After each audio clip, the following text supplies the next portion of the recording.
Kadangi visi labai mėgsta pakavimus, mes irgi turime ką papakuoti ir ką parodyti.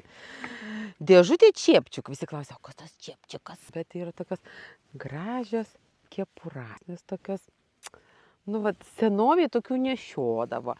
Niekas nevaikščiodavo palaidais plaukais. Ištekėjai ant galvos ir uždėjo karūną, kepurę, skarelę, nesvarbu ką, bet uždėjo. Bet iš tikrųjų yra nuostabiai gražių tokių, yra siuvinėtas rankų darbo. Iš tikrųjų labai gražūs dalykai, kurias kuria žmonės. Man gal čiut mažoka, bet tokia labai simpatiška. Toliau dar vienas variantas. Čia siūta buvo prie renesanso kostiumo. Yra paltukas, darėme pagal tikrus lekalus. Šitą, nežinau, teisingai sudėjau.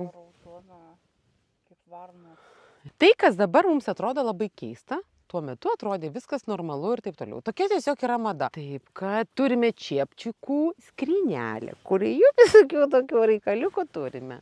Turime ir skarelių, nes galvos dangų būna įvairių.